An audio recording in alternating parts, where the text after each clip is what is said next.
This first section is live content, radio, TV, online. The second section will be embargo-driven word, then followed by another live section. Okay, it's unit coach and player. So we'll get underway with the head coach announce the team for the weekend. The team to play Samoa, hopefully this weekend, is Kian Healy, Rory Best captain, Tyg Furlong, Ian Henderson and James Ryan in the second row. Tyg Byrne, Josh van der Fleer, CJ Stander, Connor Murray, Jonathan Sexton, Jacob Stockdale and Keith Earls on the wings, with Bundy Aki and Robbie Henshaw in the midfield and Jordan Lama at fullback. The replacements are Niall Scannell, Dave Kilcoyne, Andrew Porter, Jean Klein, Peter O'Mahony, Luke McGrath, Joey Carberry and Andrew Conway. So, to what is a very strong team in a moment, but first the discussion with the typhoon and how that may affect the Scotland game. What is World Rugby coming up this week? We're not really having too many conversations with World Rugby. We had a few earlier in the week because at one stage the path of the typhoon was somewhat different than it is now. So for us, we're just business as usual. We can't really control what happens with the Scotland-Japan game, so on Saturday evening we need to just make sure we get our business done as best we can. Is there any sense though it's a disruption, it's a distraction? Yeah, there is. There was a lot of talk amongst the players post-training today when we found out, because anytime there's something up in the air and something is unknown, especially when two games have already been abandoned, you get players who are going to talk about that because it's newsworthy and it's something that is influential once games have been finished from the weekend. But we've got to make sure, as I said, that our game gets finished with the right result for us, and I'm sure the Samoans are coming out to make sure that that's as difficult for us as possible. Have you a way of managing that?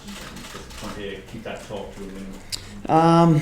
Just staying on task as much as we can. Obviously at training it wasn't an issue. It wasn't until post-training, and so when we get down for the captain's run tomorrow, we will hopefully be on task. Once you actually get to a ground and the immediacy of a match, it tends to be able to focus the mind. Joe, can we get your take on there's no Reece Rutherford or Rob Carney there, how are they, and your thought process on the team? Yeah, Rob is he ran today, but was a little bit slow to pick up during the week, as was Pete O'Mahony, as was Reece, and so we've gone with the guys who could give us the best preparation into the game. And a bit of a mix. Obviously, guys like Gary Ringrose, who I think has been outstanding so far.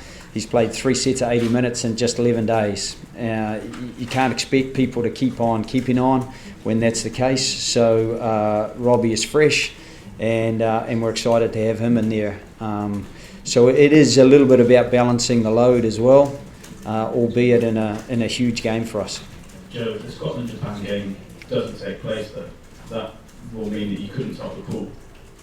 So is there any frustration on your part for that? And World Rugby have been being asked today about whether in that situation, in that scenario, it damages the integrity of the tournament. So just your thoughts on that as well, please. Again, it's not something I can control. I only know what we need to do, and we need to get out and get a result. So, I think that it's a situation nobody wanted to have, and I know that there'll be some teams, a couple of teams that are massively disappointed. Their game's already been abandoned. I know with the amount of people travelling to games that there are going to be supporters who are disappointed. There are certainly players, some players playing in their last World Cup. There's no bigger game than getting to play against some of the biggest players in the world game and missing that opportunity. So, I do think that from that perspective, that's disappointing. But from our perspective, all we can do really is what we can control, and as much as possible, that's what our full focus is on. Rory, from a player's perspective, I'm sure you can appreciate how frustrating a situation like this is for the players from Scotland and Japan. Yeah, look, I think it's more frustrating for the English, French, New Zealanders and Italians at the minute. Scotland, Japan, there's been no decision on it, and I think on some of the earlier points from our point of view that probably leaves it easier, because we go out, we play our game, and you assume the game goes ahead on Sunday, and if it doesn't, you cross that bridge when it comes to it. But look, it's incredibly frustrating. Joe touched on it. There'll be guys there playing potentially their last World Cup game, potentially their last ever game for their country, and to be denied that opportunity is frustrating. But at the same time, I'm sure the decisions weren't necessarily taken lightly. Joe, recently you were talking about what do you want to see from Tyburn and what he made of his World Cup so far? Yeah, he's been really solid. He's been versatile for us. He's, I thought he carried well against Russia, albeit the ball was more and more through the game a bar of soap, so it made it very difficult. I think his ability to put pressure on the ball on the ground, his line-out work has been good. He gives us a little bit more height in the line-out. Probably not quite the speed that Pete has in getting up in the line-out. I think defensively he gets off the line well, and he's trained really well. And that's probably the bit that people don't see that does certainly have an influence in our eyes in making selections. Joe, after two subpar performances, what do you need to happen on Saturday to get them out of the system? I think there have been elements in both those, as you described, subpar performances, where we've actually done some really positive stuff, and I think we've just got to make sure that is more consistently delivered. As I said, I think after 20 minutes to be 12-3 up against Japan, we were really happy with that start. We went into our shell. We got hesitant defensively after copping a couple of sanctions, and we've got to make sure that we stay on the front foot, that we keep working hard defensively, and on the other side, we've got to make sure we look after the ball a little bit better.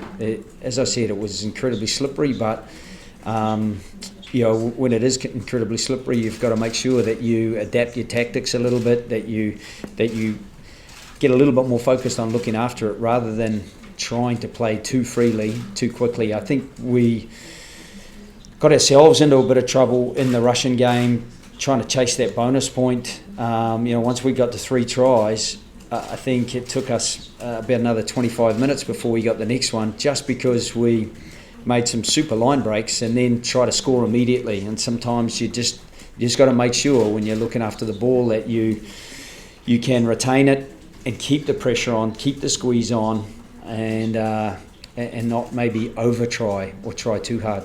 That composure you talked about, who produces that for you? The experienced players very often. Keith Earls, I thought did well. He had a hand in both the last 2 tries. His offload to Andrew Conway for him to get away and score, and then again he was involved getting the ball back inside to Jordan Lama, who gave it back inside to Gary Ringrose to score the final try. Johnny, obviously, the way we started the game, within 14 minutes we're 14-0 up, with a good call from a set play and a nice ball through. So that sort of composure does come from those experienced players, and I think at the same time up front, the guys like Bestie, like Pete, those guys who call the line out, kind of I suppose set our scrum. Those guys again, they make sure that we're not getting ruffled, we're not over chasing, we're being as solid as we can be to give ourselves the platform to get whatever we need from the game. Sorry, Sure, yeah, we'll go here. Yeah. Rory, you talked about the players' confidence having been dented. How do you change that mentality at this stage of the tournament? I think there was aspects of the Russia game that we produced that you can take confidence from. There were aspects that we looked back upon that we created, and just with either a little bit of lack of precision or handling error, or maybe just not taking the option. But you know, I think whenever you see it's there, I think the biggest thing you want is to know that it's in your control. And I think when we look back at Japan and the Russia games, the bits that we did well were very typical of us, and the bits that we didn't do well, we actually had set them up, or we just didn't follow through with some of the fundamentals that we do really well when we're on top of our game. So I think when you look at that, I think you take confidence from you're in a good place. You just need to execute better. And I think this week in training, we've had a proper normal week in training Monday, Tuesday, today, and captain's run tomorrow, and you take a bit of confidence from that as well, because you get just a little bit more time to get through a few things.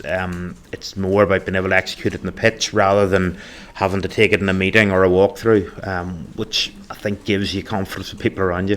Do you work on that mental side of the game? Yeah, look, I think it's a massive part of the game, and it's a game that certainly in the last few years has taken off. Certainly within our squad, I think it's physically it's the easiest thing to do, and there's numerous ways of doing it, and I think it is really, really important. You can get extra reps in and put yourself in positions that you maybe, to do it on a pitch, there's only so many times you can do it on a pitch without taking away from your performance on Saturday, whereas you can rep it over and over again in your head and try to see things. Okay guys, we're going to swap into the environment.